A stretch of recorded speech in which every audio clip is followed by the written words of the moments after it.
Hi, it's Handy Andy Tech Tips here, and welcome to another video. Today, I'll show you how to get started with LangChain, a popular open source framework which helps you work with AI models. There are many different tools in the Lang suite, like LangSmith, which lets you deploy and monitor agents on a managed platform, and LangGraph, which is used to build more complex agents. But today, we'll mostly be focusing on vanilla LangChain, and we're going to build a tool that lets you take a PDF, for example, an annual report from an Australian supermarket chain, Coles, and ask a question about it, like how many average transactions did Coles have per week in financial year 2025? The agent will search through the PDF and find the relevant information to answer your question. This is called retrieval augmented generation, or RAG for short. Now, in order to get started, you'll need to install a few things. Firstly, make sure that you have Python installed and configured. You'll also need the Node.js JavaScript runtime and an IDE like Visual Studio Code. You'll also need an API key from an AI provider like OpenAI, Google, or Anthropic. I'm going to use a Claude key for this demo. And I'll get one by visiting the Claude console at platform.claude.com, then clicking the Get API Key button and choosing a name for it. Even if you have an existing Claude subscription, API keys are billed separately based on the number of tokens that you use, so just keep that in mind. Okay, so now that we have our key, open up VS Code and create a new Python file. The first command we need to run is pip install LangChain Anthropic, which will let us use Anthropic models through LangChain. So I'll just wait for that to finish. And once it's done, we can now get started with the code. Import getPass, which lets us enter a password, or a key in this case, without it showing up on the screen. Also, import the OS module. We'll check for the Anthropic API key in our environment variables, and if it's not there, we'll prompt the user for it and say, enter your Anthropic API key.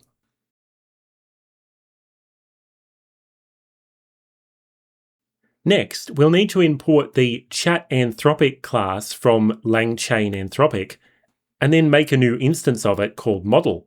But which model will we actually use?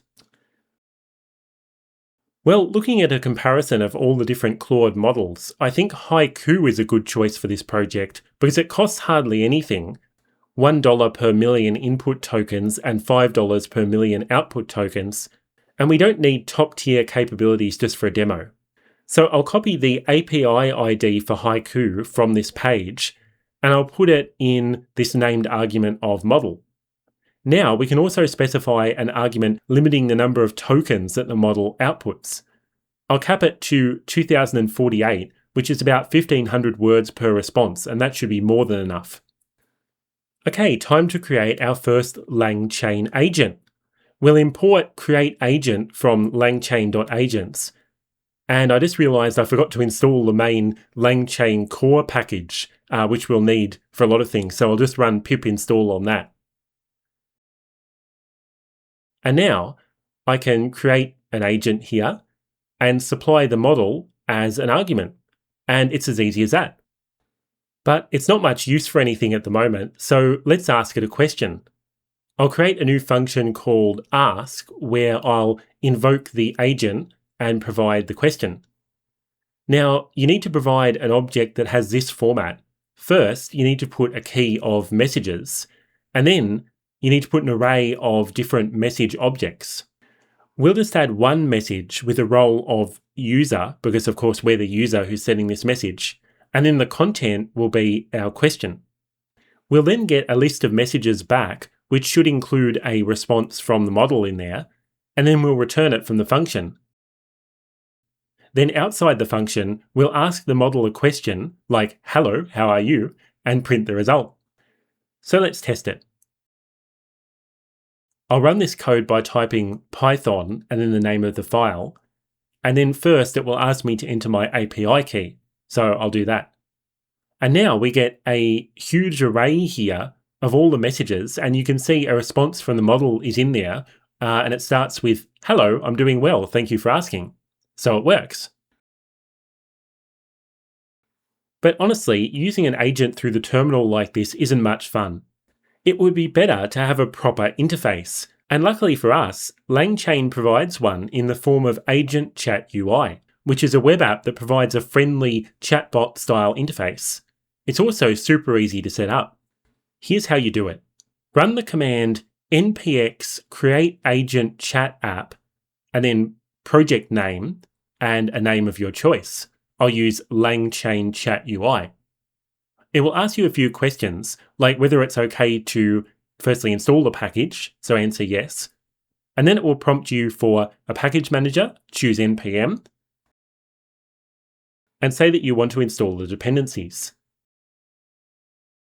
Just go with the default for the other prompts. Okay, so the chat app will be put in a new directory which matches the name that you chose earlier, so cd into that, and then run npm install legacy peer deps. The legacy peer deps flag just helps solve a few problems that you might encounter while doing the installation. And after it's complete, do npm run dev. Now, the chat app runs on localhost 3000 by default, so if you go there in your browser, you should see this screen. It won't be able to connect to our agent yet because it needs a LangGraph server, and we haven't set one up, of course. But if I just click continue, you can see what a nice interface this is.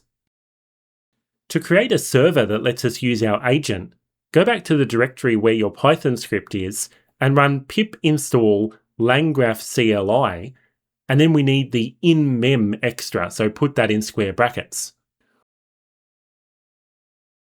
Once it's done, run LangGraph dev, and whoops, we have a bit of a problem here. It says invalid config langgraph.json does not exist.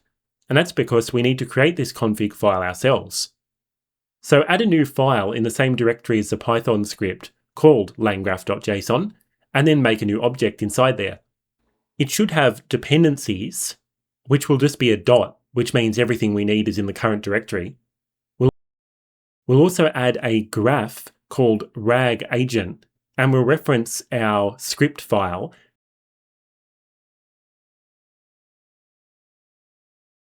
And then we'll put a colon and then write agent. So this is a reference to the agent variable that we set up in our script. And then we'll need to specify a file with all the environment variables in it, which is .env. Now the .env file must be created separately as well, so make one of those. And then you just need to add one variable to it, Anthropic API key. This will be the same key as we were using before. Now to start everything up, run LangGraph dev in the directory with your Python script and npm run dev in the directory with the chat UI. In the options that appear, change agent in this graph ID here to rag_agent because that's the name that we gave it, remember? And now when you click continue, everything should work. We can ask the agent a question like, hello, what is your name? And it will respond with, hello, I'm Claude. Perfect. Back in our code, we can now delete this prompt for the API key as it's now stored in the .env file. And we can also delete this ask method here. So we're back to a bare bones setup. So it's time to get the retrieval augmented generation pipeline working so we can search our PDF file. If you're unfamiliar with how RAG works, it starts by dividing a document into different sections called chunks so that the large language model can process them. Then vector embeddings are generated based on the chunks. A vector embedding is a numeric representation of the text which can be used to work out the relationships between words and also to calculate how similar it is to other text. These embeddings are stored in a special kind of database called a vector database, which can be searched to find the most relevant chunks to use in a response. You'll see how all of these steps work in our demo, but first it's time to install some more packages. And there's a lot of them. So start with LangChain Community PyPDF, which lets us load in PDF documents. And by the way, if you ever get an error when installing a package, it's often because pip is trying to install the package for everyone on the system, which requires admin privileges. So just add --user to the command to only install it for the current user, aka you. So next install LangChain text splitters, which lets us chunk up the document into smaller parts that are easier for the AI model to handle. We'll also install LangChain Chroma. Chroma is the vector database. Let's also grab LangChain HuggingFace. This will help us generate the vector embeddings for our chunks, and it has a great name as well. And finally, we'll install sentence transformers. This is needed for the embeddings to be generated locally on your machine. Now, back to the code. I downloaded the PDF file of the annual report and saved it in the same directory as our Python script, so I'll specify its path here. And now, let's create the embeddings based on it. So instantiate HuggingFace embeddings, and of course you need to import it from LangChain HuggingFace as well.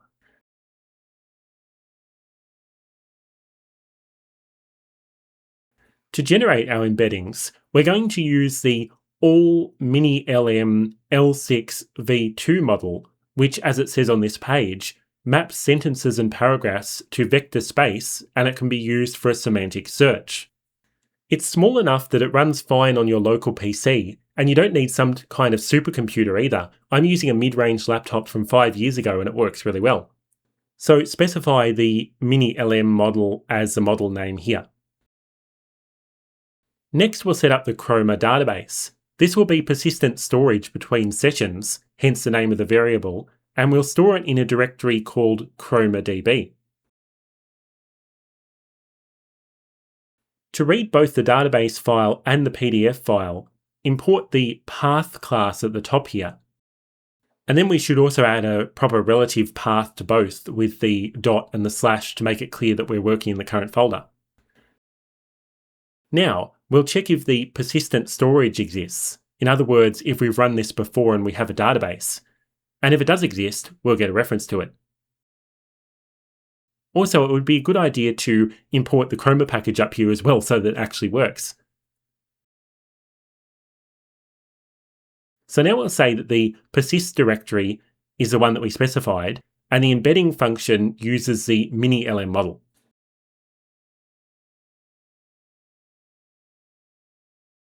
Now, if the database doesn't exist yet, like we're running this for the first time, we'll make sure that we can find the PDF file.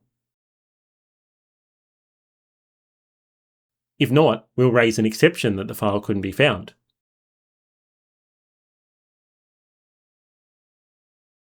Now, if we're running this for the first time, let's load in the report using PyPDF loader and reference the path of it, of course.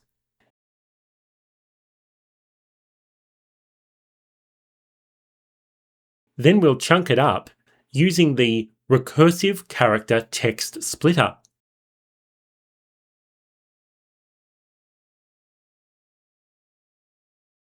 Now we'll import that as well, of course.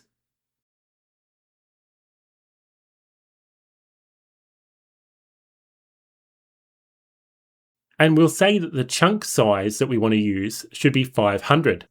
Now this means 500 characters, or roughly 125 tokens, and the Claude Haiku model has a context window of 200,000 tokens, so we're playing it quite safe here. We'll also overlap the chunks by 50 characters, which lets the model have a better context of where each chunk fits in. Then, after this, we'll call the split documents method and pass in a reference to our PDF report. Next, we'll set up the database. We'll call Chroma's FromDocuments method and pass in our chunks, our embedding function, and of course, our directory for persistent storage.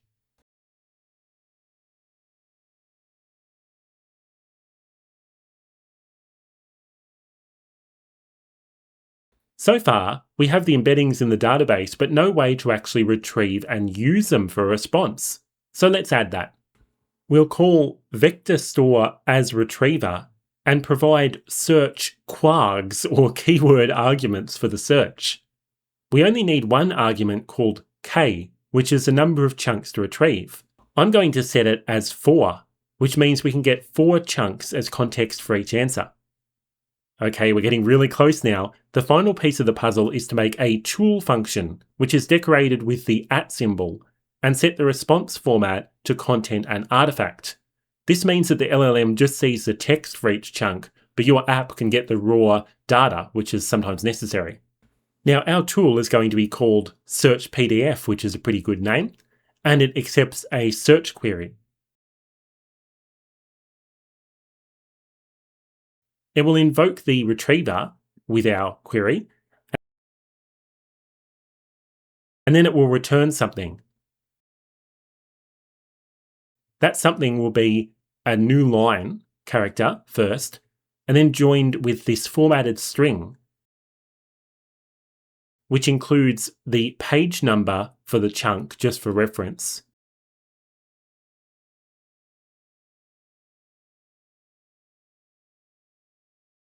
And then a new line. And then the actual content of the chunk. And this is using an inline for loop, which will run for each relevant chunk that's returned.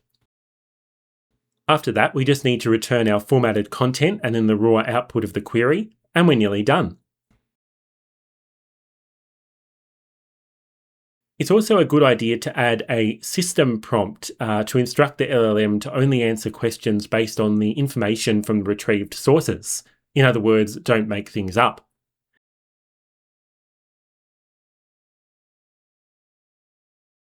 And then when creating the agent, we'll add the Search PDF tool that we just made, and also this system prompt. Also, don't forget to import the tool package and also give the tool a name and a description so that the model knows what to do with it.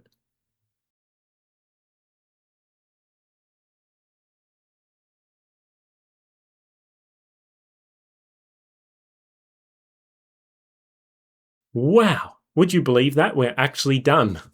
This is our final code, just for reference. Let's see it in action. Start your LangGraph server and your chat UI again, and then just think of something you want to know that's in the PDF file. For example, in this annual report, I want to see if the agent knows how many average customer transactions Coles had per week, which is 18 million as it says in the PDF. So I'll ask it about that. It will retrieve a chunk with the page number, and then it answers 18 million. Correct.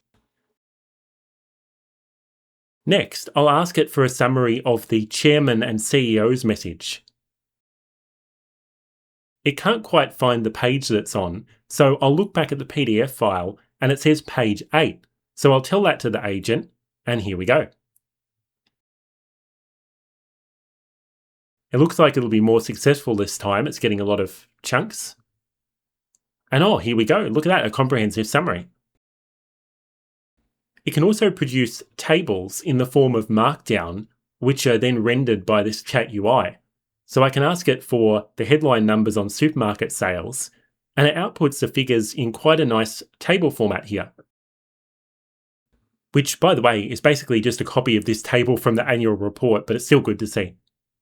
And our system prompt works because if I ask it for the earnings of Woolworths Supermarket, which is a competitor to Coles, it refuses to answer and says that it only has the Coles figures.